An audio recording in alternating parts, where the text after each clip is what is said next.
여러분들이 살면서 제법 많은 용기를 필요로 합니다. 여러분이 누군가로부터 음식 대접을 받았습니까? 음식을 먹었는데 내가 생각했던 그 이상은 아니야. 그럴 때 여러분 어떻게 대답하십니까? 너무 맛있었어요. 정말 제가 먹어본 것 중에서 이렇게 하십니까? 아니면 여러분이 있는 마음 그대로 말씀하십니까? 선물을 받았어요. 하십니까? 아니면 정말 어떻게 제 마음을 썩썩들이 아시고 이렇게 선물하셨어? 라고 말하십니까?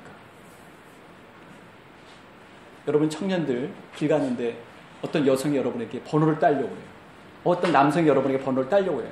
근데 내가 이렇게 쉽게 넘어가면 안 되지. 근데 마음은 너무 좋은 거야. 괜찮은데? 할까 말까? 이럴 때 여러분은 어떻게 여러분 일상생활에서 용기를 발휘하십니까? 여러분 신앙의 영역은 없는 걸까요? 신앙의 영역도 있죠. 기도해 주세요. 누구누구에게 했는데 잊어버렸어.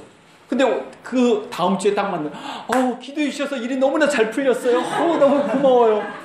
그럴 때 여러분이 아닙니까? 아니면 그렇게 하십니까? 웬걸요? 뭐 그 정도야 뭐. 여러분 어떻게 하세요?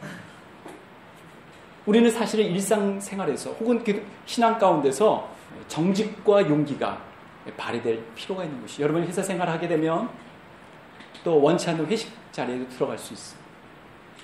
그럴 때 신앙인으로서 준비가 안 돼 있는 가운데 들어가게 되면 옆에 있는 과장님이 뭐해? 딱 나는 이렇게 딱 술도 한 잔도 들고 멋있게 하는 사람 좋더라. 기독교 신앙이 이 정도는 돼야 되지 않겠어? 라고 했을 때 여러분 그 자리에서 어떤 선택을 내리시겠습니까? 건배 하시겠습니까? 여러분 위치가 올라가면 올라갈수록 그 자리에서 순간적으로 결정을 내릴 때가 필요할 때가 있어요. 그죠? 가정 내에서도 그렇고 어떤 일터내에서도 그렇고요. 최근에 여러분 참 안타까운 소식 있었죠. 혹시 여러분 아세요? 오토 웬비어라는 사람. 이 사람이 10몇 년간 노동교양을 받았어요. 적성국가인 북한에 가가지고요.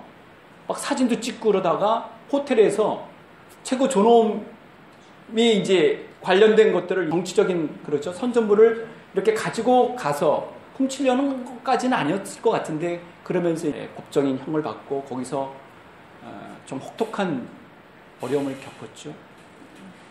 미국이 난리 났습니다.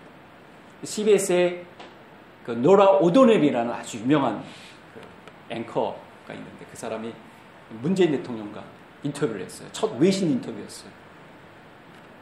오토 윈비어의 죽음이 북한의 책임이 있다고 보십니까? 이를 질문을 줬어요. 이때 어떻게 해야 되는가? 북한과의 관계를 이제 열어야 될 대통령 입장에서 북한에게 책임이 있다고 하면 이게 헝클어질 게 뻔한데 그럴 때 대통령이 책임이 있다고 말하더라고요. 여러분 정치 지도자는요 그런 의미에서 외교적인 행위를 행할 때 타임이 필요하다고 해요. 시간. 그 다음에 또 뭐가 필요한지 아십니까? place, 위치가 필요해요. 어느 자리에서 하느냐. 그리고 또 뭐가 필요한지 아십니까? occasion, 이 경우를 잘 봐야 되는 것이죠. 그래서 외교인들의 수사들이 굉장히 많지 않습니까? 그걸 제대로 제때 잘 얘기하는 것이 지도자감이라고 얘기할 수 있는 것이죠. 근데 여러분, 우리는 어떤가요? 여러분, 우리는 정말 생각보다 대단한 사람들이죠. 왜냐하면 천상에서부터 이 지상으로 파견받은 대사들이니까 그렇습니다. 그래서 대사로서 우리도 타임이 필요해요. 플레이스가 필요합니다. occasion, 이 경우가 필요한 거예요. 그때 어떤 식으로 어느 때 어느 자리에서 어떻게 얘기하느냐가 굉장히 중요한 것이죠. 여러분 그런 의미에서 사도들이 첫 제자들이 어떤 식으로 얘기했는지를 보는 것이 굉장히 중요합니다. 우리는 그들이 사도행전에 나타난 그 모습에서 매우 중요한 원칙, 밖으로 향해서 대외적인 말을 전하고 공표하는 그 원칙을 발견하게 됩니다. 그 원칙은 이렇게 우리가 정리를 할 수가 있어요. 하나님 앞에서 코람데오, 하나님 앞에서 용기 있게 하나님께 순종하는 모습이 바로 첫 제자들이 보인 원칙입니다. 원칙. 여러분 그 원칙을 우리가 이해하려면요. 그 배경을 좀 알 필요가 있어요. 이 베드로와 첫 제자들이 어떻게 했죠? 복음을 증거했습니다. 복음의 핵심이 뭐예요? 예수님. 근데 어떻게 됐습니까? 반대에 직면한 것이죠. 이 합리적인 추정을 좀 할 필요가 있어요. 성경엔 안 나타나 있지만 여러분 예수님께서 뭐 큰 잘못을 저질렀습니까? 뭐 폭동을 일으켰습니까? 근데도 정치적인 사형수가 받는 그런 형벌을 받으셨단 말이에요. 무고한 처벌을 받으셨어요. 그러니까 사실은 이 백성들의 마음에는 무엇이 있냐면 치근한 마음이 있는 것입니다. 동정심이 뒤따를 수밖에 없어요. 그러니까 성전 권력층이나 당국자들은 그런 백성들의 심리적인 동요, 죽음에서부터 시작된 것이 아니었죠. 예수님은 부활하셨어요. 여러분 어떻게 사람이 다시 살아날 수 있단 말입니까? 부활하신 그분 승천하셨잖아요. 또 하나님 보좌 우편에서 또 역사하시잖아요. 성령님을 보내셨잖아요. 이 모든 일들이 순차적으로 이루어지는 일들을 통해서 사실은 지각 변동이 일어나고 있거든요. 곳곳에서 예수님에 대해서 색다른 평가가 지금 일어나고 있고 출몰하고 있는 가운데 성전 당국자들이요 전전긍긍할 수밖에 없어요. 혹시라도 민심이 동요할까 봐, 자신의 책임이 온통 뒤집어질까 봐. 그럴 때 바로 베드로와 제자들은 거침없이 성령 강림 이후의 사건을 통해서 어떻게 해요? 말하죠. 증거하죠. 바로 예수 그리스도는 주시라고. 그리고 어떻게 합니까? 당신들이 책임이 있다. 성전 권력층, 대제사장, 사두개파, 또 바리새파, 그 당시에 예수님을 무고하게 죄인으로 몰아갔던 이들에게 책임이 있다. 하나님이 바로 그를 살리셔서 주와 그리스도가 되게 하셨다. 이게 선포를 하잖아요. 그러니까 이것 때문에 화들짝 놀란 것이죠. 그래서 경고를 합니다. 경고에서 그치지 않고 어떻게 해요?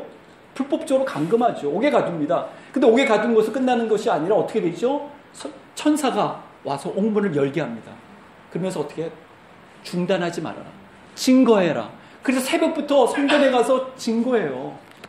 그러고 나서 또 포위망이 좁혀져 오죠. 그러는 가운데서 나왔던 내용이 이것입니다. 우리가 사람의 말에 순종하는 것이 맞느냐, 아니면 하나님께 순종하는 것이 맞느냐. 사실은 이 부분은요, 오늘 우리가 읽은 사도행전 5장 보면 4장에서부터 이미 첫 번째 변론, 심리를 받을 때부터 그랬어요. 우리가 사람의 말을 듣는 것이 합당하느냐, 하나님께 순종하는 것이 합당하냐고 물었던 사람이었습니다. 대단한 것이죠. 여러분, 그런 의미에서 복음을 증거할 때요, 반대가 없다, 반론에 부딪히지 않는다, 그건 좀 위험할 수 있습니다. 우리가 보통 우리 얘기하지 않습니까? 예수님 믿으면 방황은 끝납니다. 문제가 없습니다. 평안이 찾아옵니다. 여러분, 그렇게 말하는 것이 정말 복음을 제대로 증거하는 것일까요? 물론 복음에 다리를 놓는 것일 수 있어요. 컨택트 포인트를 형성하는 것이지만 정말 복음이 그 문제일까요? 문제가 없고 방황이 없고 평안만 찾아오는 것이 복음일까요? 그렇지 않잖아요. 오히려 베드로는요, 오히려 첫 제자들은요, 그렇게 얘기하지 않았습니다. 너희가 죽인, 너에게 책임이 있는 그 예수님을 하나님께서 주와 그리스도가 되게 하셨다. 다시 살리셨다. 그런 의미에서 보자면 오늘날 우리가 복음을 증거할 때 우리가 아무런 앞서 말씀드린 대로 미움도 받지 않고 반향도 일으키지 않는다면 그것을 정말 진정하게 복음을 증거한 것이라고 볼 수 있을까? 여러분, 근데 우리가 이 부분과 관련해서 복음 증거하는 것과 관련해서 조금 우리가 점검해 볼 필요가 있습니다. 뭐냐면 그 당시에는 이 매스 커뮤니케이션이라든가 대중의사 전달 통로들이 굉장히 단순했어요. 뭐죠? 말하자면 저작거리, 골목, 어기 이런 데 사람들 만나서 면대면에서 전할 수밖에 없어요. 뭐 확성기가 있었겠습니까? 아니면 마이크가 있었겠습니까? 스피커 시설이 있었겠습니까? 없단 말이죠. 요즘처럼 유튜브가 있습니까? 구글이 있습니까?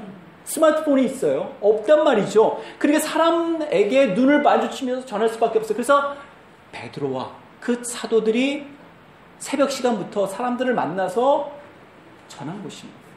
한 사람이라도 제대로 사실을 알리고자 했던 것이죠. 근데 그 부분에 대해서 우리가 좀 더 주의 깊게 점검해 볼 필요가 있어요. 오늘날 시대는 바뀌었죠. 어떻게 바뀌었습니까? 문화적으로, 사회적으로 바뀌었어요. 기술적으로 바뀌었습니다. 아날로그 시대가 아니에요. 디지털 세대입니다. 디지털 세대는 뭐죠? 인식하는 것도 바뀐 거예요. 물질도 바뀌게 인식합니다. 메시지가 곧 메신저가 된 거죠. 여러분, 그러니까 말하자면 그 당시에는요, 메신저가 누구였습니까? 베드로였죠. 사도들이었습니다. 메시지는 누구였죠? 바로 예수 그리스도입니다. 복음이었어요. 근데 오늘날의 시대는요, 메신저가 메시지예요. 즉 무슨 뜻이냐면 신자들을 보고서 복음이든 종교든 포교 활동을 하는 사람들을 보고서 메시지를 판단한다는 것입니다. 그러니까 지하철이나 길거리에서 고래고래 소리를 치면 그 치는 내용과 상관없이 듣지 않겠다는 것입니다. 그 마음은 우리가 알잖아요. 사실은 몇십 년 전에는 디지털 세대 오기 전에 아날로그 시대에서는 그렇게 전하는 것이 받아들여지기도 했습니다. 그 간절함 때문에. 그러나 지금은 시끄럽다는 거예요.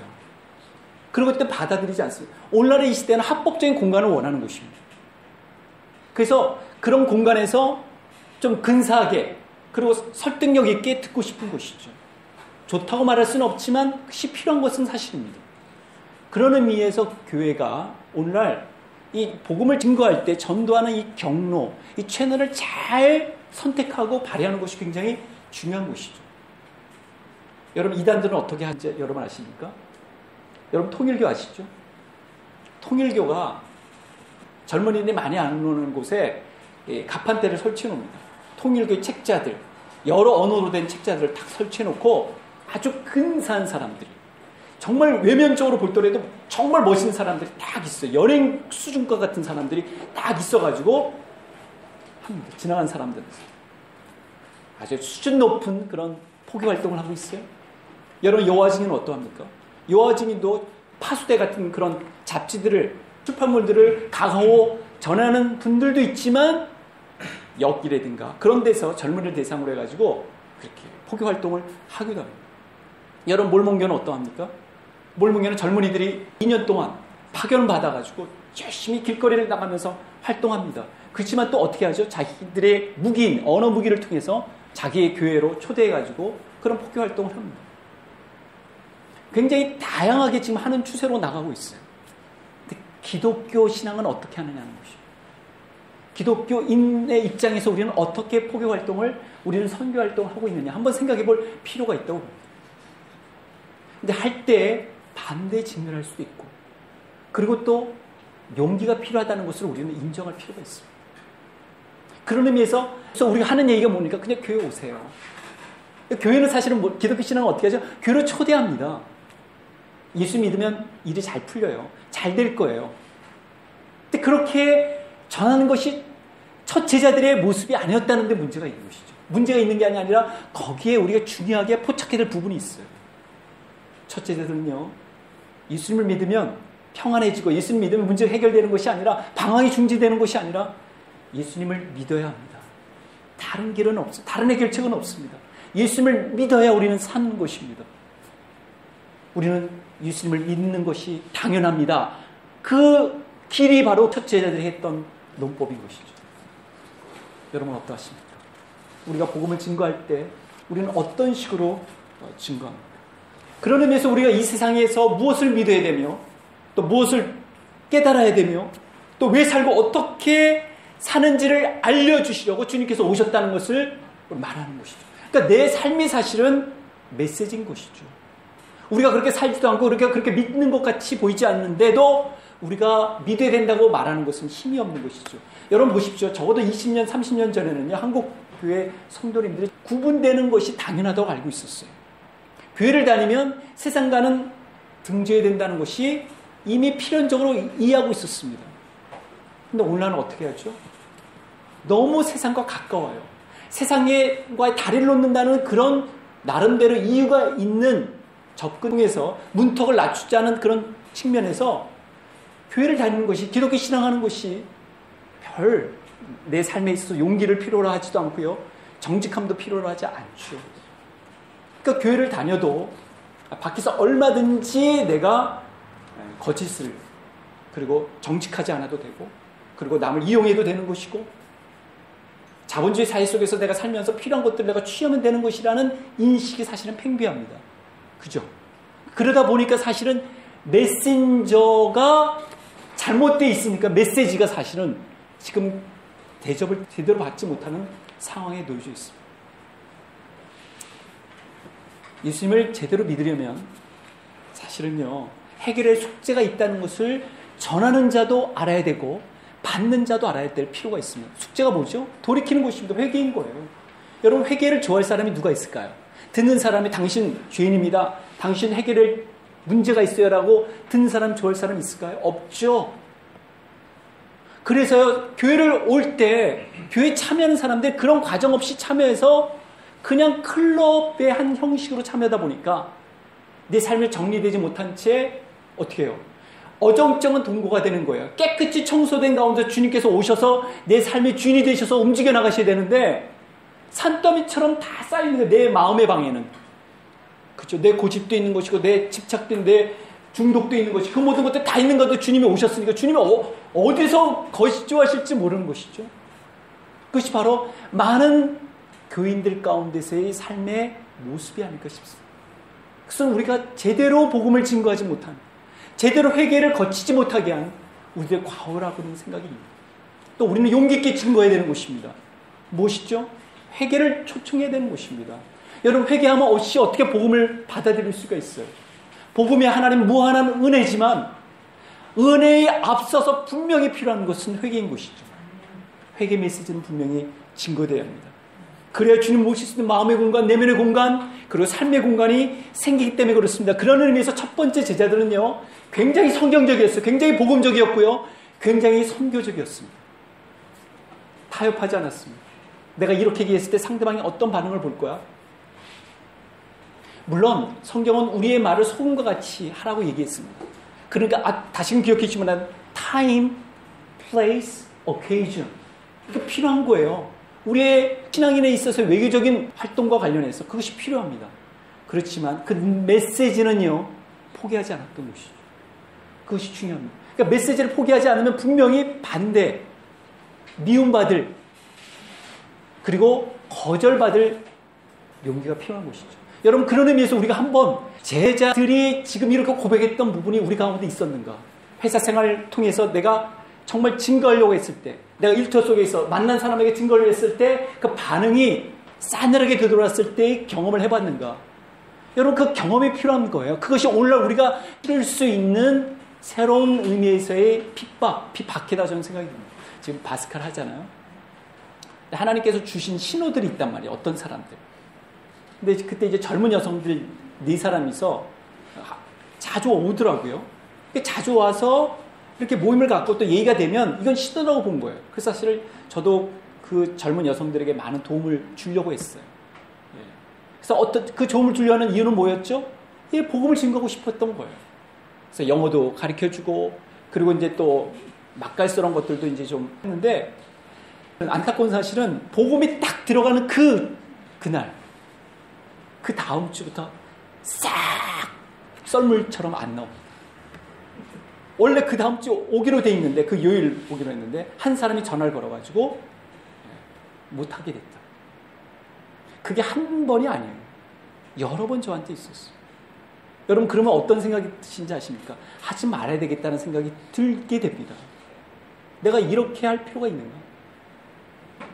근데 이상하게도 또 하고 싶어. 또 지금 한 무리를 향해서 제가 또 하려고 합니다. 여러분, 그것이 새로운 의미에서 핍박이에요. 여러분, 어느 부분에서 핍박을, 요즘처럼 뭐 돌을 던집니까? 저한테 침을 뱉습니까? 그 당시처럼? 그렇지 않잖아요. 싸늘해지는 것이죠. 눈빛이. 그걸 우리가 견디지 못하는 거 아닙니까? 그것이 우리에게서 새로운 핍박 아니에요? 근데 그것을 맞닥뜨려야 되는 것이죠. 그거 맞닥뜨리지 않고 우리가 어떻게 제자들이 걸어갔던 길, 그리고 우리가 복음을 증거할 수 있습니까? 교회 나오라고 하는 것은요, 쉬울 수 있어요. 그러나 예수님을 만나게 해주는 일은 더 힘들 수도 있습니다. 그러니까 교회를 나오게 하는 것보다 더 중요한 것은요, 더 필수적인 것은 그들과 하나님과 인생을 같이 디자인할 수 있게끔 만들어주는 작업이 필요해요. 그래서 시간이 걸리는 거예요. 왜냐하면 신뢰가 쌓여야 되기 때문에. 그냥 내가 감정만 배설해가지고 막 얘기하는 것이면 한두 번은 끝날 수 있잖아요. 그렇지 않잖아요. 나란 사람이 누구인지 인정도 받아야 됩니다. 그리고 복음을 증거하기까지 시간도 필요한 거예요. 그리고 어느 때 어느 장소에서 어떻게 할 것인지를 신중하게 기다리고 그때 맞춰서 하는 것이 필요하잖아요. 그것이 우리에게 필요한 것이죠. 그게 바로 우리가 해야 될 용기인 것이죠. 여러분 어떠하십니까? 이 시대 우리가에게 필요한 용기는 무엇이에요? 여러분, 우리 주변에서 내가 정말 신앙이라는 것을 알고 있습니까? 내가 제자라는 것을 알고 있습니까? 제가 얼마 전에요. 제가 좋아하는 이제 잡지가 크리스티애니티 투데이. 제가 캐나다에 있을 때는 매월 받아봤는데 거기 최근에 이제 한 그 기사가 떠오르는데 제 주목을 딱 받게 된 거예요. 여러분, 영국에는 노동당하고 또 보수당이 이게 굉장히 두 양당 체제잖아요. 근데 그 중에 또 다른 한 당이 있습니다. 그게 소위 자유민주당이라고 부를 수 있는 당이에요. 거기에 당수가 있습니다. 갑자기 그 제목에 하면 최고의 지위를 가진 복음주의자가 하차했다는 거예요. 그러니까 그게 뭔가 해가지고 쭉 봤더니 거기에 팀 페론이라는 당수가 우리로 지금 대표 자리를 내려놓은 거예요. 이유를 제가 봤더니 첫 문장에 어떻게 돼 있냐면 그 당은요, 동성애에 대해서 수용하는 입장이에요. 근데 자기는 신앙인으로서 받아들이기 어려운 거예요. 이게 불일치가 되니까 자기가 그 자리에서 내려온 거예요. 제가 이 기사를 읽으면서 우리 한국의 국회의원 중에 한 3분의 1 정도가 크리스찬이라고 하거든요. 3분의 1을 넘는다는 보고도 있는데 그런 자기의 입장 때문에 대표면 대표, 원내대변인, 원내대변인 아니면 뭐 그런 자리에서 내려온 사람이 제 기억으로는 한 사람도 없었던 것 같아요. 그러니까 좋은 것들은 다 취하고요. 그 다음에 사회적인 논점으로 정말 기독교인으로서 이건 포기할 수 없다. 들어가는 자리는 지금 현재 있는 여러 당의 국회의원들 가운데 정말 이렇게 소신 있게 기독교인의 입장에서 할 수 있는 사람이 얼마나 많을까. 많이 나왔으면 좋겠지만 여러분이나 저나 다 회의적이지 않습니까? 왜 그럴까요? 교회 안에서 예배를 드리는 것으로만 국한되는 거예요. 밖에서까지도 내가 신앙인이라는 것, 내가 하나님의 대사라는 자부심을 가지고 나가지 못했던 것이, 여러분 보세요. 영국이라는 전통이 여러 가지 문제가 있지만 노예 제도를 폐지하는 데 있어서 우리는 한순간에 될 거라고 생각하지, 그렇지가 않아요. 여러분, 어메이징 그레이스에 나오는 그 영화에서처럼 윌리엄 윌버포스라는 하나님의 손에 위탁받은 그 사람이 평생도록 싸웠던 거예요. 노예 제도를 폐지하려고. 평생에 걸쳐서 싸워서 이뤄냈던 그것이 노예 제도. 평생에 걸쳐서. 그 쉬운 것이 아닙니다. 목숨을 건 그 용기가 어쩌면 우리에게 필요한 것일 수도 있어요. 여러분 회사에서 잘못되었을 때, 부당한 거를 했을 때 여러분 어떻게 하십니까? 제가 여러분이 한번 말씀드렸을 거예요. 제가 이전에 부목사 시절에 교구에서 이제 섬기는데 첫 번째 이제 이 세 가족이 와가지고 제가 이제 세 가족 신방을 그 가정에게는 그 가정의 요청도 있고 이분이 참 믿음이 너무너무 좋아지는 것 같아요. 막 보이는 거예요, 매주마다. 그래서 제가 한 9번까지 했어요. 그 가정을 매번 신방을 했는데 이분이 한 3번째쯤 됐을 때 이렇게 얘기하더라고요. 교우장님, 제가 지금 갈등이 생긴다는 거예요. 조그만 회사에 있어서 연구원으로 하시는데 불량품이 생기는데 분명히 이 불량품을 눈 감아 좋아했다는 거예요, 그동안. 왜냐면 불량품이 한두 개 생기면. 근데 분명히 이것에 대해서 퇴짜를 내면 그 연구에 책임을 맡고 있는 분이 나한테 분명히 문제를 삼을 것이고 심지어 내 자리가 위협해질 텐데, 그렇지만 저는 그리스도인으로서 이것을 분명하게 얘기할 수밖에 없다. 저한테 어떻게 하면 좋겠냐고 그러더라고요. 아니, 예수님을 믿어서 이제 교회 이제 막 나오려고 하는데 이 사람이 직장을 그만두면 이걸 어떻게 해야 되지? 마음으로는 그렇죠, 그게 맞지요라고 하고 싶은데 그냥 기도하시면서요. 하나님 주신 대로 하시죠 라고 제가 용기 없게 이렇게 했다니까요. 부끄럽게도 마음으로 솔직히 못했어요. 그분이 믿음만 좋았다면 제가 그렇게 하겠지만, 근데요, 그분이 한 7주째 됐을 건가요? 제가 그렇게 했습니다. 말하자면 직을 건 거예요. 근데 하나님은 좀 더 자기가 직장을 그만둘 것까지 생각했는데, 나중에 좀 긴 스토리인데요, 하나님께서 그 직을 유지하게끔 하면서도 자기의 그 입장을 분명히 밝히게 해주셨어요. 여러분, 신앙에는 그 정도 되셔야 되지 않아요? 이게 바로 바뀌는 거예요. 왜냐하면 회개가 들어가니까 내 윤리적인 것까지도 또 완전히 바뀌어지는 것이죠. 신앙이, 이게 바로 세상으로부터, 사람들로부터, 주변으로부터 미움받을 용기에 앞서서 하나님 앞에서 내가 살아가는 것이죠. 내가 사람에게 순종하는 것이, 내가 직장에 순종하는, 내 일터에게 순종하는 것이, 내가 주변에 순종하는 것이 더 맞겠느냐, 아니면 하나님께 순종하는 것이 더 맞겠느냐, 그 입장을 보인 것이죠. 사랑하는 성도 여러분, 그런데요, 그들이 그렇게 순종할 수 있었던 배경이 뭘까요? 성령님. 그가 하나님 앞에서 살아가는 것도 있었지만요, 이 베드로의 말을 끝까지 들어보십시오. 하나님이 자기에게 순종하는 사람들에게 주신 성령도 그러하니라라고 마치고 있어요. 성령님 임하시면요, 순종하는 마음을 주십니다. 감당할 수 있는 힘을 주시는 거예요. 용기 있게 배짱 있게 나가게 해주신 것입니다. 하나님이 책임져 주실 텐데 내가 사람들의 이것 가지고 물러서지 않는다는 것이죠. 순종하는 힘을 주십니다. 근데 여러분 보십시오. 순종하는 사람에게 어떤 하나님이 또 보상을 주십니까? 믿는 사람을 주시는 거예요. 여러분, 그렇게 했을 때 믿는 사람들이 많이 몰려듭니다. 새 생명을 얻게 돼요.